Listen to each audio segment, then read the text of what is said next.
Friends, तो आज हम एक नए क्लास के साथ हैं और आज हम एक नया सेशन शुरू कर रहे हैं जिसमें हम बात करेंगे। क्या बात करें? बहुत इंपॉर्टेंट बात होगी आज। जो पीजीटी में प्रीवियस ईयर क्वेश्चन आए हैं उनको हम डिस्कस करेंगे, जो आपको सीधा एग्जाम में मिलेंगे। ठीक है? और इनको बहुत गौर से देखना आपने ना। ठीक है, तो चलिए शुरू करते हैं। सबसे पहला क्वेश्चन है, निम्नलिखित पशु समूह में से कौन सा समूह मोनजोदड़ो के पशुपति की जो मोहर मिली है उससे प्राप्त, उसके ऊपर अंकित मिला है। देखिए, पशुपति को आदि शिव कहा गया है। आदि शिव किसने बोला था? ये आदि शिव, इसको ये आदि शिव मार्शल ने कहा था, मार्शल। देखिए, जो आदि शिव, जो शिव को ऋग्वेद, वेदों में क्या कहा गया? ऋग्वेद में क्या कहा गया? रुद्र। क्या कहा गया है? रुद्र कहा गया है। ठीक है, इस बात को आप ध्यान में रखना। तो उसमें जो मोहर मिली है उस पे क्या क्या अंकित है? पे क्या क्या अंकित है उस पे? एक व्याघ्रा है, एक गैंडा है, एक भैंसा है, एक हाथी है और दो नीचे हिरण है। दो हिरण है, ये ध्यान में रखना कि दो नीचे हिरण उसके ऊपर अंकित है। ठीक है, इसमें तो आरसी, ये कहाँ से आरसी वाली मोहर कहाँ से मिली, ये भी हमें पूछ सकता है। तो मोहनजोदड़ो से मिली है। मोहनजोदड़ो आपको पता है 1922 में इसकी खोज हुई थी, है ना? आर डी बनर्जी ने की थी। ठीक है, आर डी बनर्जी ने की थी। ये हड़प्पा सभ्यता का सबसे बड़ा केंद्र है।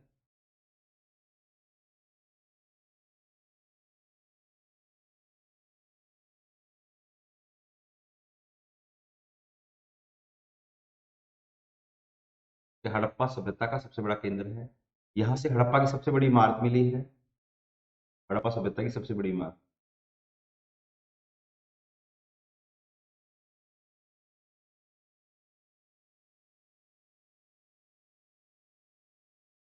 कौन सी है? अन्नागार है। ठीक है, और साथ में यहाँ से क्या मिला है? सूती कपड़ा मिला है। ठीक है, चांदी का, चांदी का ढेर मिला है। और क्या मिला है? हाथी का कपाल खंड मिला है।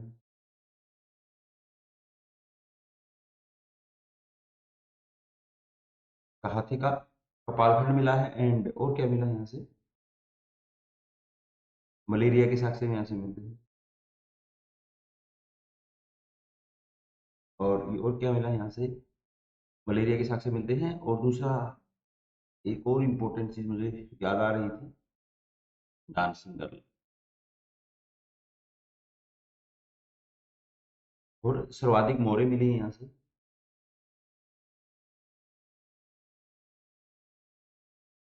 तो ये मोटा मोटा इसके बारे में है। नेक्स्ट, सबसे पहले चार आश्रमों का उल्लेख हमें कहाँ से मिलता है? चार आश्रम आपको पता है कौन से हैं? चार आश्रमों की हम जो बात करते हैं वो कौन से आश्रम हैं? जिसमें ब्रह्मचर्य आश्रम है, जिसमें गृहस्थ आश्रम है, जिसमें वानप्रस्थ आश्रम है, संन्यास आश्रम है। तो ये जबालो उपनिषद में इनका उल्लेख मिलता है। किसमें मिलता है? जबालो उपनिषद में इनका उल्लेख मिलता है। और जो ये छांदोग्य जो उपनिषद है, ये सबसे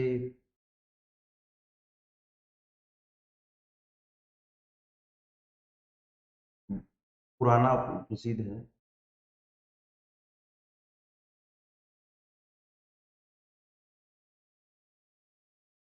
है ना? छांदोग्य जो उपनिषद है ये सबसे पुराना उपनिषद है। ठीक है,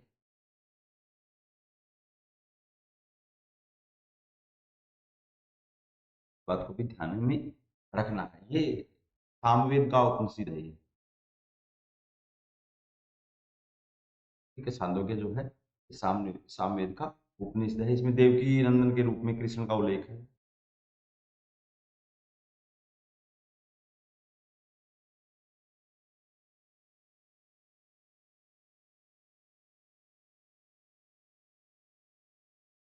कृष्ण का उल्लेख।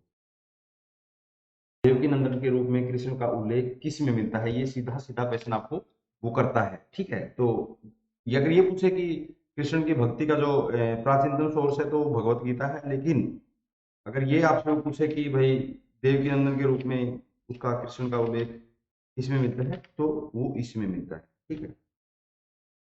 आप इस बात को ध्यान में रखेंगे।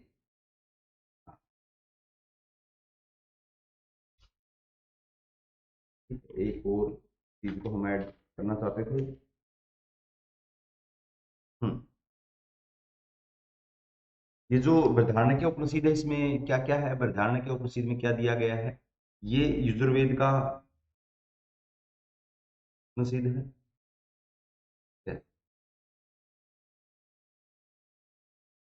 इस बात को ध्यान में रखना, ये क्वेश्चन पूछ लेते कि कौन सा किसका है। इसमें याज्ञवल्क्य गार्गी, ये क्वेश्चन कई बार आया है, याज्ञवल्क्य गार्गी,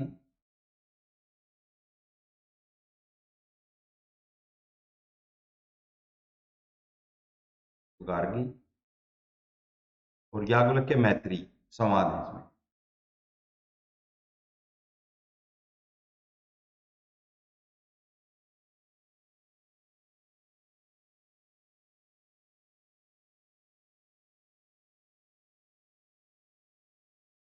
ठीक है, इस बात को ध्यान में रखना।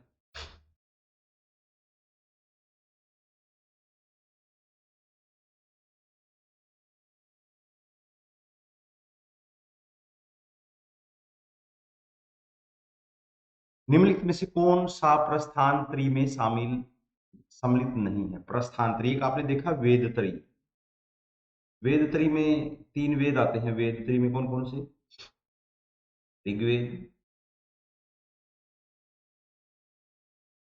सामवेद और अथर्ववेद।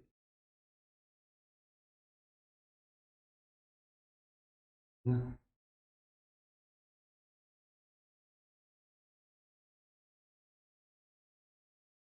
क्या अथर्ववेद, लेकिन इसमें oh sorry sorry sorry sorry, Yajurveda आता है,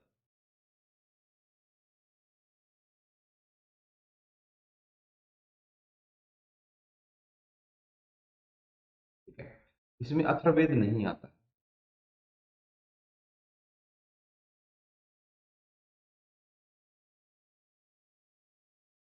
यह है अथर्ववेद, इसमें नहीं आता है। तो प्रस्थानत्रयी में क्या नहीं आता है? भागवत नहीं आता है। बाकी उसमें क्या क्या आता है? भगवत गीता आता है, उपनिषद आते हैं, ब्रह्म सूत्र आता है। कई बार क्वेश्चन ऐसे आएगा कि इसमें कौन सा नहीं आता है, और कई बार ये आएगा कि इसमें कौन कौन से आते हैं, ठीक है। जो वैदिक साहित्य है उसको किस क्रम में लिखा गया है? ये क्वेश्चन भी आया था, वैदिक साहित्य को किस क्रम में लिखा गया है? वैदिक साहित्य को किस क्रम में लिखा गया? सबसे पहले वेद लिखे गए, वेद के बाद ब्राह्मण लिखे गए, और ब्राह्मणों के बाद क्या लिखा गया? आरण्यक लिखे गए,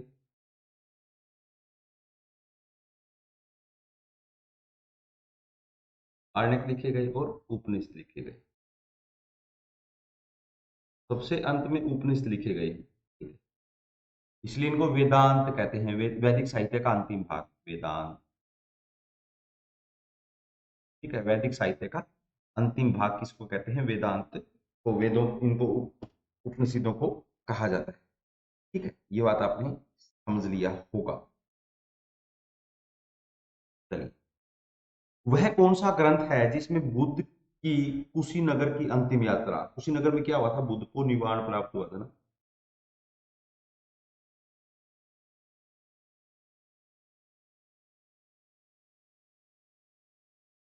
क्या हुआ था? बुद्ध को निवारण प्राप्त हुआ था मलों के अधीन, है ना।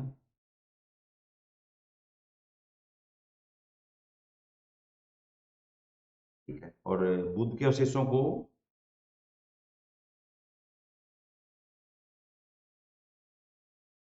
8 भागों में बांटा गया।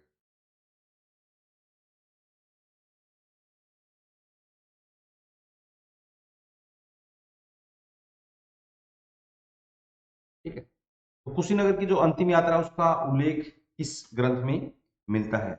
उसका उल्लेख मिलता है महापरिनिर्वाण सूत्र में। महापरिनिर्वाण सूत्र में उसका उल्लेख मिलता है, तो महापरिनिर्वाण सूत्र में। जातक कथाओं में क्या है? जातक कथाओं में बुद्ध के पूर्व जन्म की कहानी है।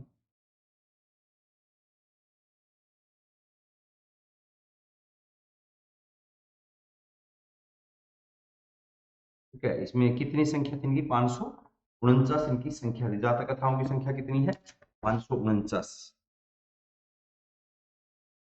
ये बात आप ध्यान में रखना कि जातक कथाओं की संख्या कितनी बताई गई है? 549 इनकी जातक कथाओं की संख्या बताई गई है।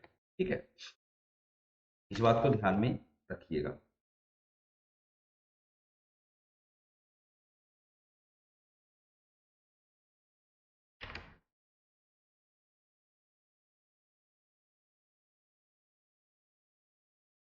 और ये ललित विस्तार किसने लिखा था? ललित विस्तार हरिभद्र ने लिखा था ना। ललित विस्तार किसके द्वारा लिखा गया? हरिभद्र के द्वारा। कई बार क्वेश्चन आ जाता है कि किसने लिखा था ये ललित विस्तार। ये हरिभद्र के द्वारा लिखा गया है। ठीक है, इसमें 64 प्रकार की लिपियों का उल्लेख है।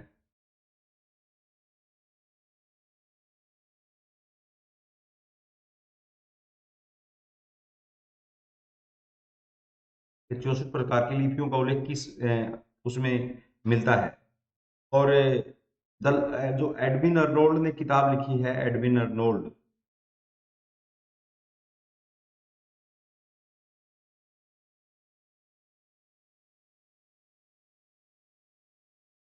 द लाइट ऑफ एशिया, इसी पर आधारित है। द लाइट ऑफ एशिया, वो इसी ललित विस्तार पर ये आधारित है ना। ठीक है, इस बात को भी आप ध्यान में रखिएगा। और ललित विस्तार में गद्य में बुद्ध की जीवनी दी गई है। ये क्वेश्चन पूछ ले, ललित विस्तार में गद्य में बुद्ध की जीवनी दी गई है। गद्य में बुद्ध की जीवनी।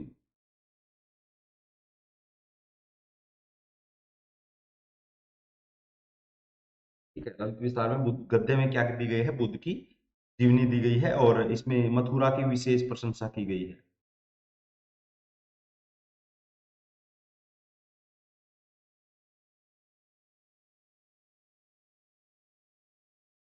किस नगर की मथुरा किस नगर की विशेष प्रशंसा की गई है? मथुरा की प्रशंसा की गई है। बुद्ध चरित किसने लिखा था? बुद्ध चरित अशोक घोष ने लिखा था। इस बात को ध्यान में रखना, एक निषद का समकालीन है। बुद्ध चरित किसने लिखा? वो अशोक घोष ने लिखा था। इस बात को आप ध्यान में रखिए। और अशोक घोष को भारत का मिल्टन कहते हैं। भारत का मिल्टन।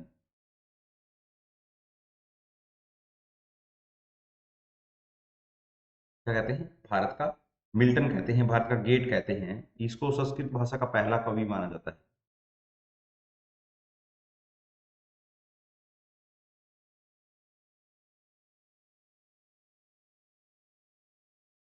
ये बुद्ध चरित जो लिखा है वो संस्कृत में लिखा है। ये संस्कृत भाषा का पहला कवि किसको माना जाता है? वो अशोक घोष को माना जाता है। ठीक है, इस बात को भी आप ध्यान में रखिएगा।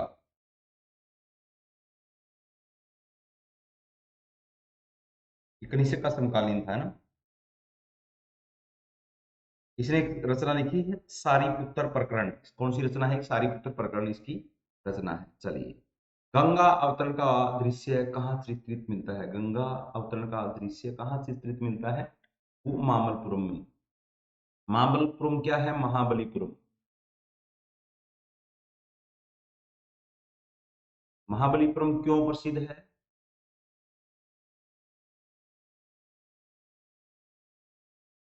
क्यों प्रसिद्ध है भाई महाबलीपुरम? रथ मंदिरों के कारण। रथ मंदिरों के।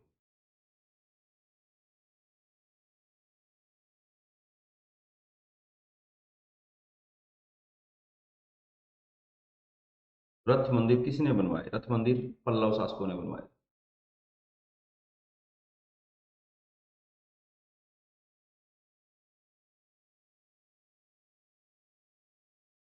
रथ मंदिर कहाँ किसने बनवाए थे? ये पल्लव शासकों के द्वारा बनवाए गए थे। ठीक है, इस बात को आप ध्यान में रखिएगा। ठीक है, गंगा अवतरण का एक उल्लेख कहाँ भी मिलता है? एक उल्लेख हरिसेन की प्रयाग प्रशस्ति में मिलता है।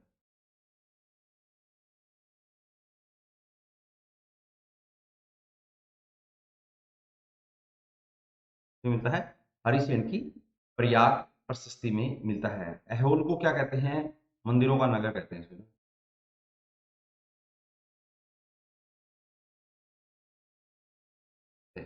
ऐहोल को क्या कहते हैं? मंदिरों का नगर इसको कहा जाता है। ठीक है, ऐहोल को मंदिरों का नगर कहा जाता है। बात को ठीक है, ये क्या थी महाबलीपुरम? ये पल्लवों की प्रमुख बंदरगाह भी थी।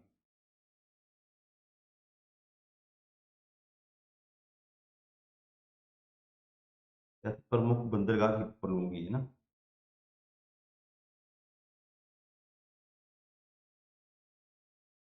महावीर जैन किस भाषा में अपने उपदेश देते थे? देखिए महावीर जो हैं अपने किस भाषा में उपदेश देते थे? पहला उपदेश राजगृह में दिया था ना?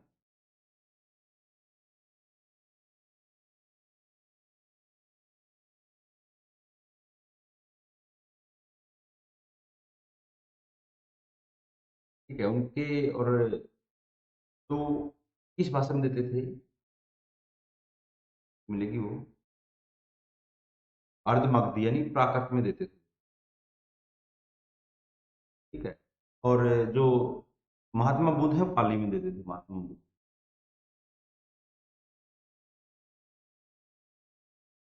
पाली में देते थे। ठीक है, महावीर जैन ने 30 वर्ष की एज में घर छोड़ा था।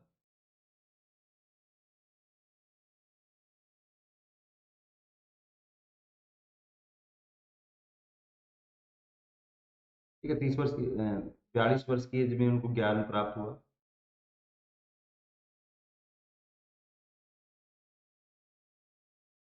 ज्ञान प्राप्त हुआ, ठीक है, केवल्य कहलाए, वो जिन कहलाए। ठीक है, और उन्होंने उनके जो पहले शिष्य थे वो कौन थे? पहले शिष्य है दामाद थे उनके जमाली। इनके खिलाफ पहला विद्रोह भी जमाली ने किया था। पहली महिला कौन थी?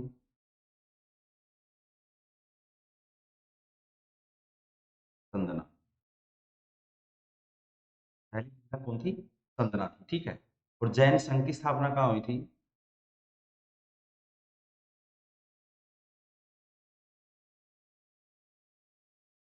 जैन संघ की स्थापना कहाँ की थी? पावा में की थी, है ना? महावीर को निवाण भी यही प्राप्त हुआ था।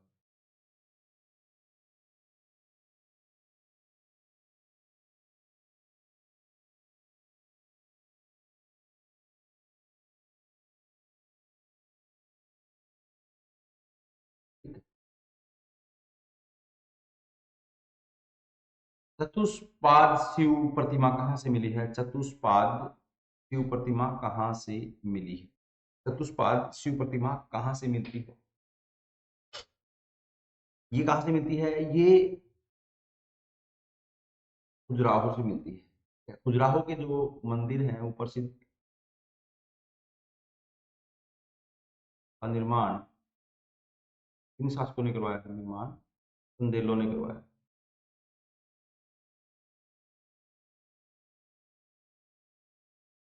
किसने करवाया है? चंदेलों ने इनका निर्माण करवाया है, ध्यान में आप बात रखिएगा। ठीक है, और अधिकांश खजुराहो के अधिकांश जो मंदिर है किस शासक ने बनवाए? अधिकांश मंदिर है अंग ने बनवाए हैं, ध्यान में। अंग का जो शासनकाल था कब से कब तक था? 954 से लेकर 1002 तक। ठीक है, इसका समय रहा है। खजुराहो में 85 मंदिर मिलते हैं ना? मंदिरों का उल्लेख मिलता है। तो ये बात भाई आप ध्यान में रखिएगा। लेकिन वर्तमान में 30 मंदिर से बचे हुए हैं, शेष हैं।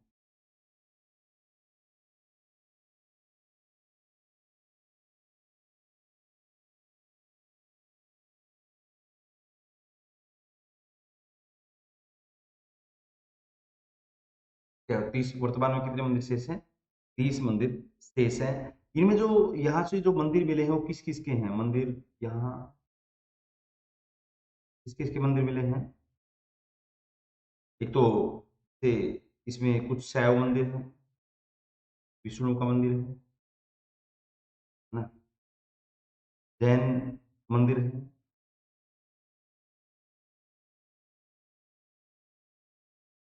इन मंदिरों में जो श्रेष्ठ मंदिर कौन सा है खजुराहो के मंदिरों में?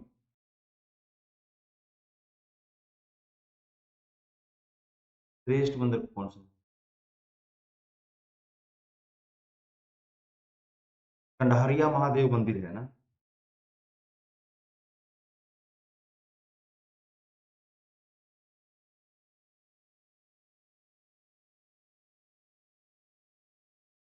यहीं से ये चतुष्पाद शिव की वो मिली है ना? ठीक है, चतुष्पाद शिव की यहीं से वो प्रतिमा मिली। ठीक है, कंडारिया महादेव मंदिर से। निम्न में से कौन चोल वंश का राजस्व अधिकारी था? चोल वंश का राजस्व अधिकारी, चोल वंश का राजस्व अधिकारी कौन था? सर देखिए, चोल वंश में राज्य की आय का प्रमुख सोर्स राज्य की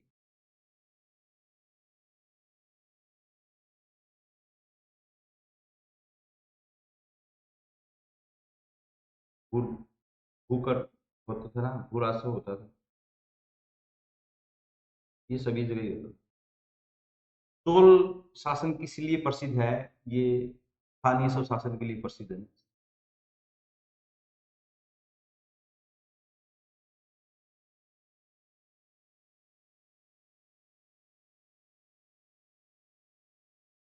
इसलिए प्रसिद्ध है, स्थानीय स्वशासन के लिए प्रसिद्ध है। इस बात को आप ध्यान में रखिएगा। स्थानीय स्वशासन के लिए तो प्रसिद्ध है। इसका उल्लेख किसमें है? इसका उल्लेख है उत्तर मेरू अभिलेख में।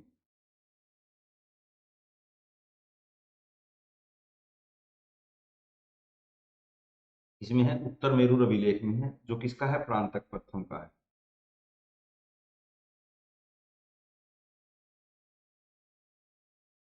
ना? और चोल किसी लिए प्रसिद्ध? नौसेना के लिए प्रसिद्ध है।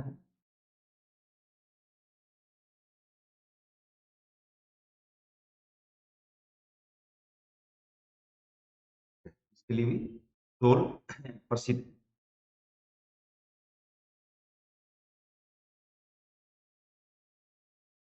इसको क्या कहते थे?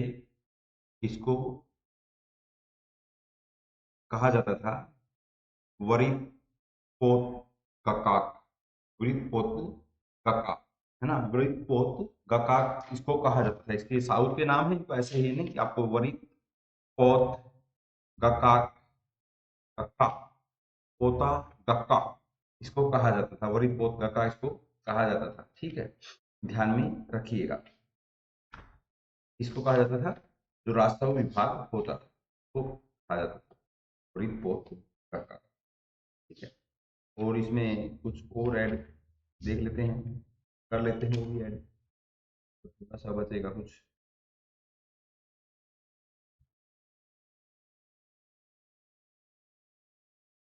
चोल काल में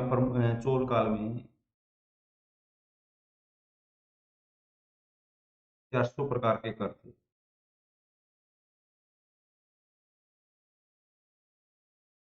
करों का उल्लेख कह लीजिए।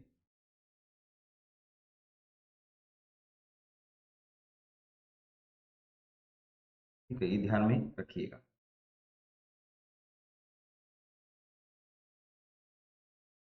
और इसमें सर्वाधिक उल्लेखित कौन से हैं? एक तो वेटी, प्रमुख कौन से हैं इनमें? प्रमुख तो वेटी, वेटी किसको कहते हैं? बेगार को, जो सृष्टि कहलाता है ना, बेगार। ठीक है, और इसको प्रमुख था, ये सबसे ना प्रमुख करों में आता था। ठीक है,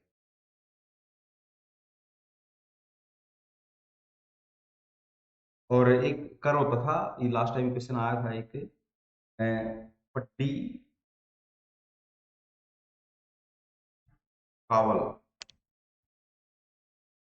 पट्टी कावल होता था। उसको क्या कहते थे पट्टी कावल को? कि गांव से, गांव पूरे गांव से लिया जाने चौकीदारी करते पूरे गांव से,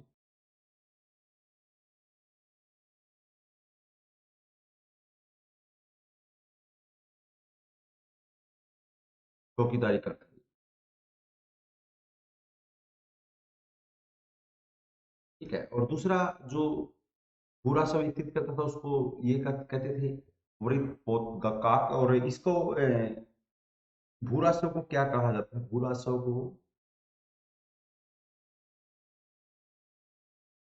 कदमाई कहते हैं, कदमाई, है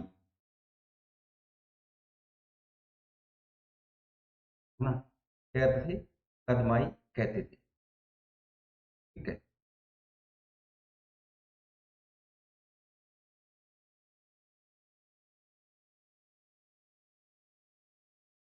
चलो बहुत बढ़िया।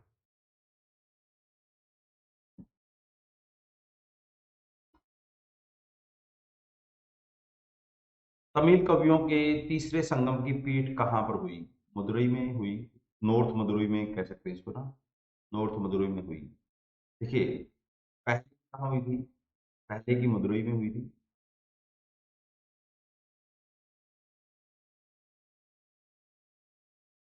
है ना?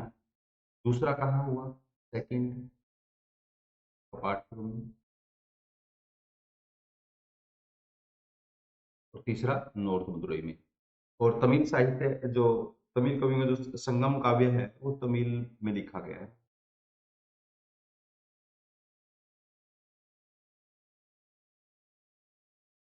तमिल भाषा है उसकी, है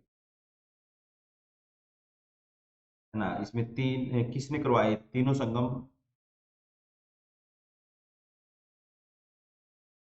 पांड्य शासकों के दिन हुए हैं ना,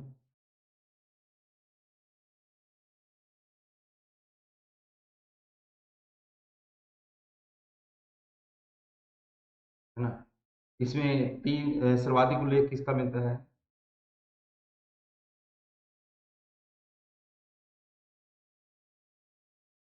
सर्वाधिक उल्लेख मिलता है चेर का। फिर चोल, सबसे प्राचीन इनमें चोल थे ना, तो चेल शक्तिशाली थे सबसे, चोल, है ना? तीनों इनका वंशों का इसमें उल्लेख मिलता है। सबसे प्राचीन उपलब्ध ग्रंथ कौन सा है?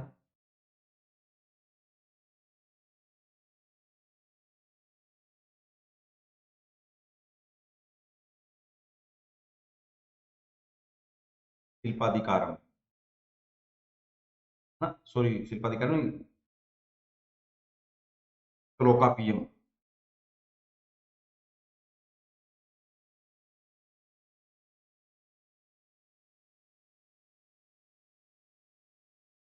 है ना? त्रोकापियम, क्या त्रोकापियम की रचना है? त्रोकापियम ये सबसे प्राचीन उपलब्ध ग्रंथ है। ये सेकंड संगम का ग्रंथ है, दूसरे संगम का ग्रंथ है।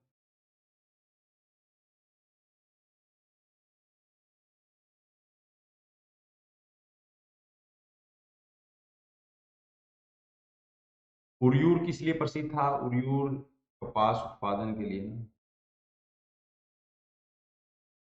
या कह लीजिए कि कपड़ा उत्पादन के लिए।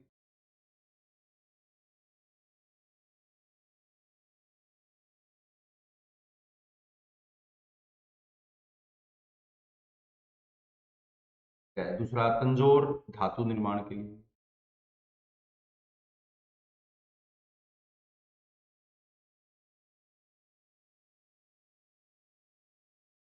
चोल सम्राटों के अधीन कुर्रम क्या था? कुर्रम क्या होता?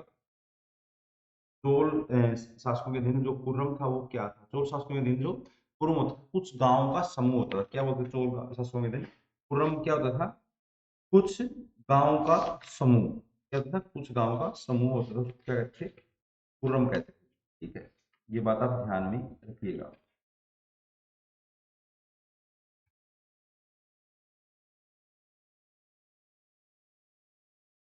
ठीक है। और चोल साम्राज्य को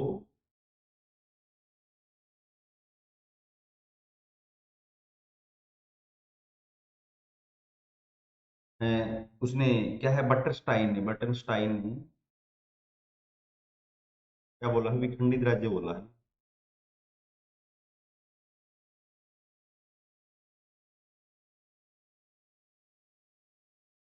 क्या बोला? विखंडित राज्य बोला था बटरस्टाइन ने ना। इस बात को आप ध्यान में रखिएगा।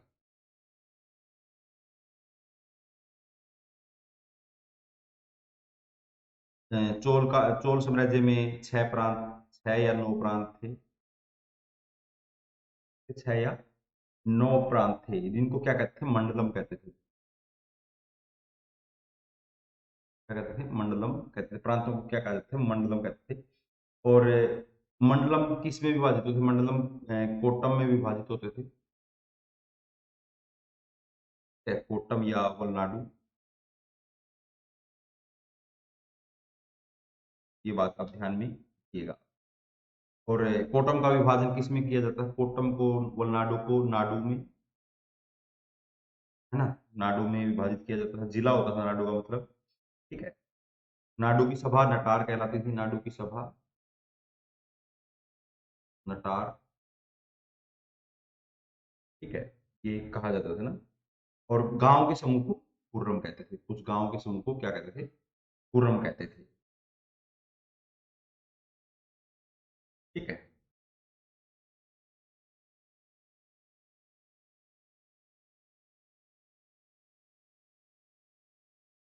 चोल काल को स्थानीय स्वशासन का श्रवण काल कहा जाता है ना, चोल काल को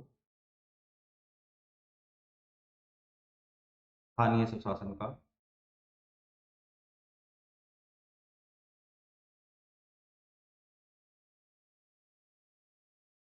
श्रवण।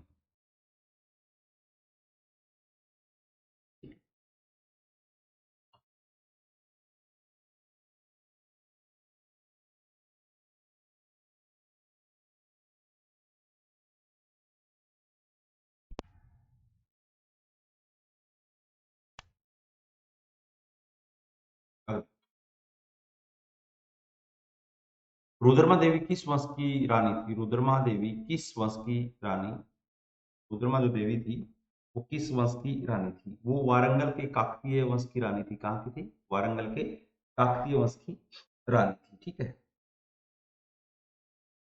तो वारंगल के काकतीय वंश की रानी थी। वारंगल को देखिए, वारंगल की क्या कैसे, वारंगल को सर्वप्रथम दिल्ली सल्तनत में, दक्षिण का पहला स्टेट है जिसको दिल्ली सल्तनत में शामिल किया गया। एमबीटी ने शामिल किया, मोहम्मद बिन तुगलक। तो पहला स्टेट है ये वारंगल जिसको सबसे पहले इसमें दिल्ली सल्तनत में शामिल किया गया। ठीक है। उस गुप्त वाकाटाक रानी का नाम उल्लेख कीजिए जिसने अनुदान स्वरूप भूमि दी। ठीक है, वाकाटक रानी कौन सी थी, प्रभावती गुप्ता। ठीक है, कौन सी थी, प्रभावती गुप्ता। ठीक है। प्रभावती गुप्ता कौन थी, प्रभावती गुप्ता कौन थी, ये चंद्रगुप्त द्वितीय की पुत्री थी ना।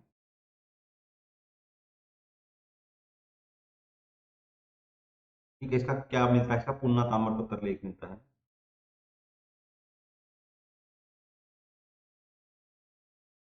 क्या मिलता है, इसका पुन्ना ताम्र पत्र लेख मिलता है। ठीक है। और इसकी शादी किससे हुई थी, वाकाटाक वंश की शादी, वाकाटाक वंश के रुद्रसेन द्वितीय थे।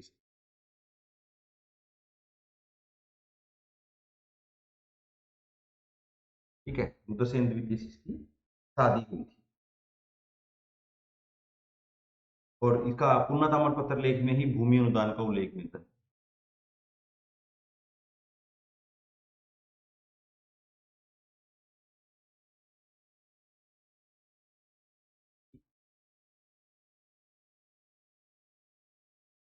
किस काल में मंदिर कला, मंदिर वास्तुकला में सर्वप्रथम गंगा व यमुना की आकृतियां आती हैं, गंगा यमुना की जो आकृतियां आती हैं उनके, है ना, तो वो गुप्त काल में आती है ना। हरिसेन ने भी, हरिसेन ने इसका उल्लेख किया है ना,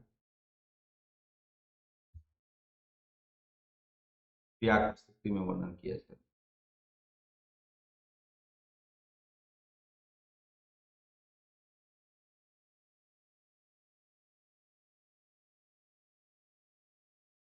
वर्णन किया है, प्रयाग प्रशस्ति में इसका वर्णन किया है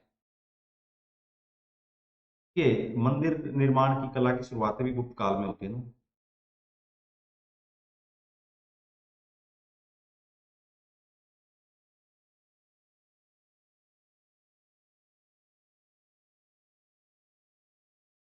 वो थे गुप्त काल। ठीक है, नागर शैली की शुरुआत थी, नागर शैली। इस शैली की शुरुआत थी नागर शैली की, इसमें शुरुआत होती है, इस बात को आप ध्यान में रखिएगा। इनको क्या कहा जाता है, जैसे गंगा को क्या कहते हैं, गंगा को क्या बोलते हैं, मकर वाहिनी।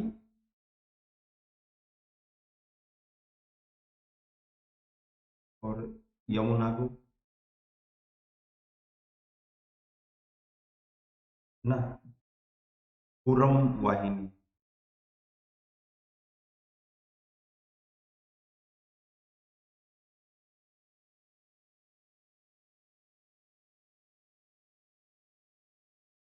इनके कहाँ कहाँ से मिलता है, इनका जो मंदिर है, एरण से,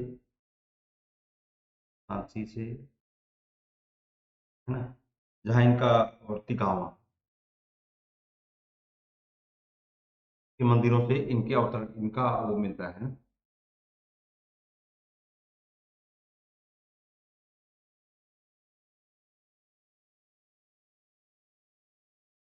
मंदिरों के प्रवेश पर इनको दिखाया गया, ऐसे गंगा को और यमुना को ना। निम्नलिखित के स्थल पर स्थित स्तूप अवशेषों में अशोक की पाषाण पर उद्धृत प्रतिमा उसके नाम के साथ प्राप्त हुई है। अशोक के नाम, जो स्तूप अवशेषों में अशोक की पाषाण पर उद्धृत प्रतिमा कहाँ से प्राप्त हुई है, कगनहल्ली से प्राप्त हुई है। कहाँ से प्राप्त हुई है, कगनहल्ली से प्राप्त हुई है। ठीक है, ये बात आप ध्यान में रखिएगा, ये नेट में भी आ चुका है और सब जगह आता है ना। ये कंगनकल्ली कहाँ पर है, ये कर्नाटक में है, कर्नाटक में।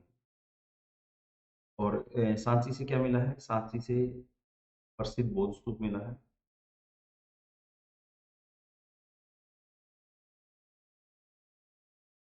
क्या मिला है, प्रसिद्ध बौद्ध स्तूप यहाँ से हमें मिलता है।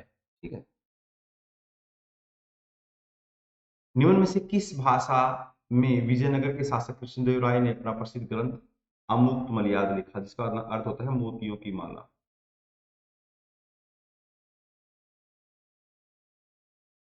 मोतियों की माला, है ना, ये अर्थशास्त्र की शैली पर लिखा गया ग्रंथ है।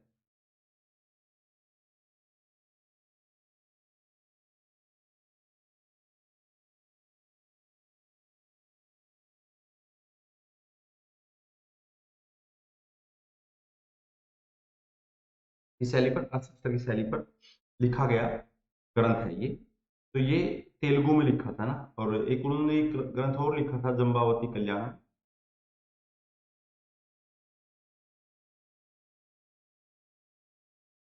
जम्बावती कल्याण किस में लिखा है, ये संस्कृत में।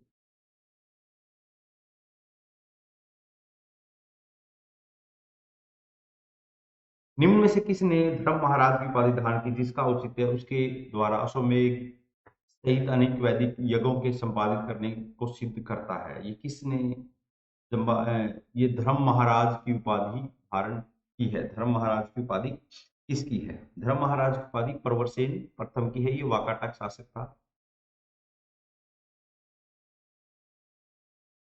इसने 4 अश्वमेध यज्ञ करवाए थे।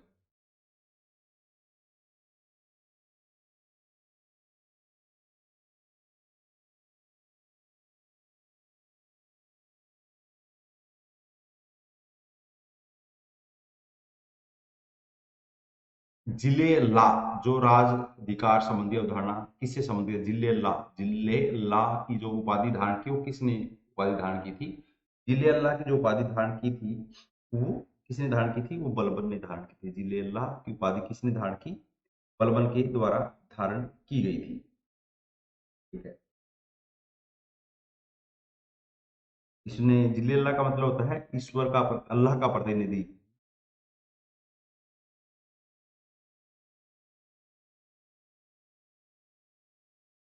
खुद को अल्लाह का प्रतिनिधि इसने बताया था ना। एक दूसरी उपाधि इसने उपाधि धारण की थी, नियाबत खुदाई।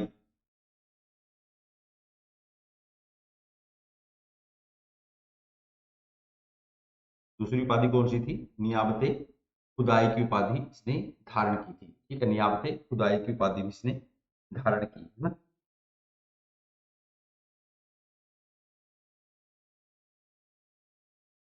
अल्लाह का प्रतिनिधि खुद खुद को घोषित किया जिले अल्लाह, और नियाबत खुदाई, दो उपाधियां इसने धारण की थी। और इसने लो रक्त की नीति अपनाई।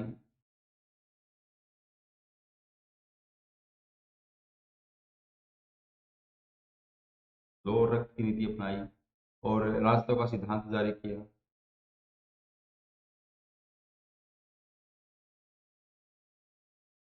सिद्धांत जारी किया ना, राजतत्व का सिद्धांत, सीजदा पे बोझ शुरू किया।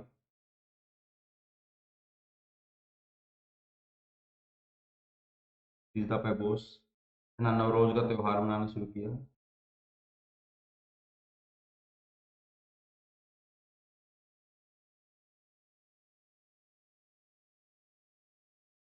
इल्तुतमिश क्या है, इसको वास्तविक मुद्रा की शुरुआत की।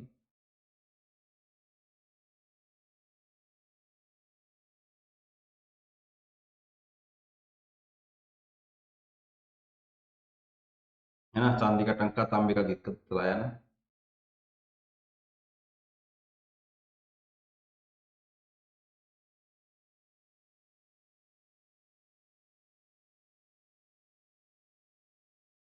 चांदी का टंका और तांबे का जितल इसने चलाया था। ठीक है, सिक्कों पर टकसाल का नाम लिखवाया।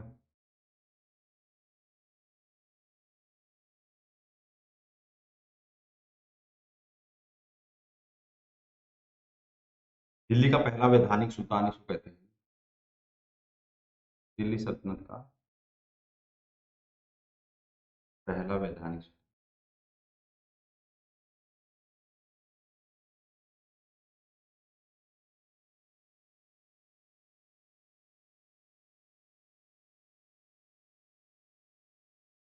वह कौन सा प्रथम राज्य था जिसने अलाउद्दीन खिलजी के हमले की, अलाउद्दीन खिलजी ने हमले की शुरुआत की? अलाउद्दीन खिलजी पहली बार किस के खिलाफ उसने अभियान किया था? पहला अभियान था जिसमें अलाउद्दीन खिलजी गया था, रणथंबोर था, 1301 में ये अटैक किया गया था। और इसी समय साथ में कौन गया था? साथ में कौन गया था? साथ में अमीर खुसरो गया। उसने क्या लिखा है? अमीर खुसरो ने खजाइन उल फतूह लिखा ना।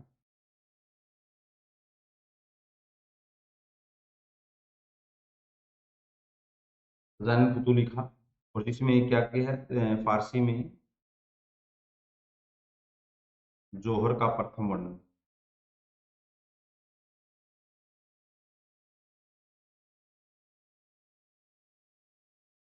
फारसी में जौहर का प्रथम वर्णन किया गया है। ये बात आप ध्यान में रखिए, 1301 का ही बात है ये। ठीक है। वो क्योंकि रणथंभौर अभियान पर क्या हुआ था, नसर शाह की मृत्यु हो गई थी, उसके बाद वो गया था मेवाड़, 1303 में किया गया। और मेवाड़ का नाम क्या किया था? मेवाड़ का नाम हिजराबाद रखा था, अपने बेटे के नाम पे रखा था। तुर्कान चहलगानी का उल्लेख सबसे पहले किसमें मिलता है? तुर्कान चहलगानी का उल्लेख सबसे पहले किस ग्रंथ में मिलता है?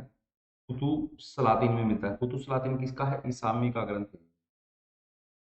इसामी, इसी में चरखे का सर्वप्रथम उल्लेख मिलता है।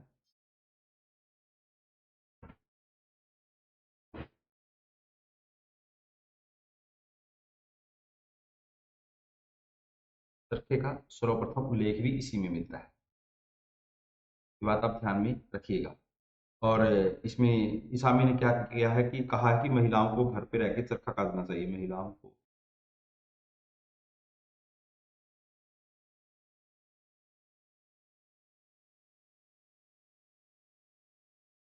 चलाना चाहिए। अमीर खुसरो भी इस बात से सहमत है ना। रहेला इब्न बतूता की है ना। इसमें चौधरी शब्द का सर्वप्रथम उल्लेख है।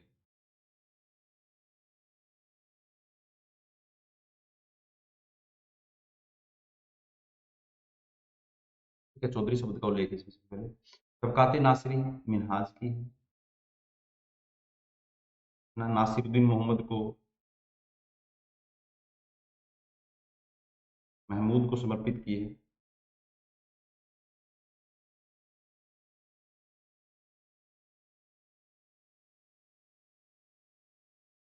खजाइन फतूह, ये अमीर खुसरो की। तो तारीख लाई भी कहते हैं।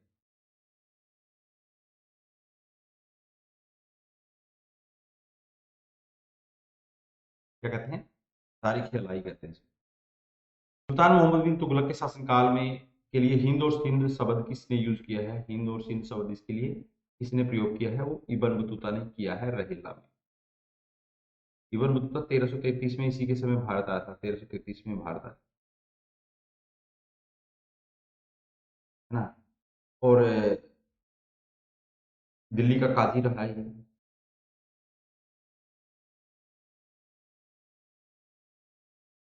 क्या रहा?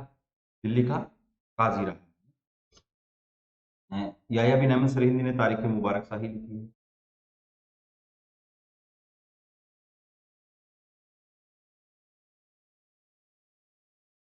क्या लिखी है? तारीख मुबारक शाही लिखी। ठीक है, बर्नी ने तारीख फिरोज शाही लिखी।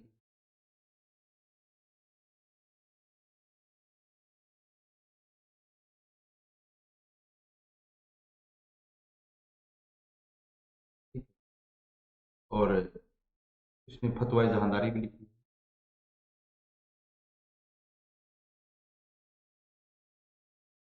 और इसने हजरत मोहम्मद की जीवनी लिखी है।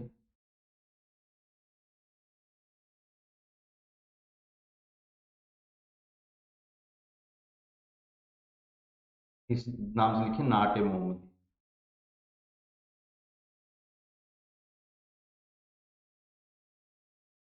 ठीक है। थामिन आपको पता ही है, फतू सलाती लिखी। वली और अमीर के पदों को किसने अलग किया? वली और अमीर के पदों को किसने अलग किया था? वली और अमीर के पदों को मोहम्मद बिन तुगलक ने अलग किया था। वली और जो अमीर है उनके पदों को किसने अलग किया था? मोहम्मद बिन तुगलक ने किया था। अमील का जो अमील की नियुक्ति किसने की थी? अमील की नियुक्ति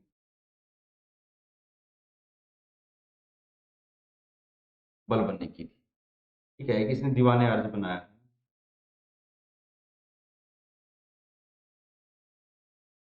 तो दीवाने अर्ज बनाया। अलाउद्दीन खिलजी, इसने मोहम्मद बिन तुगलक ने क्या बनाया था दीवाने अमीर को?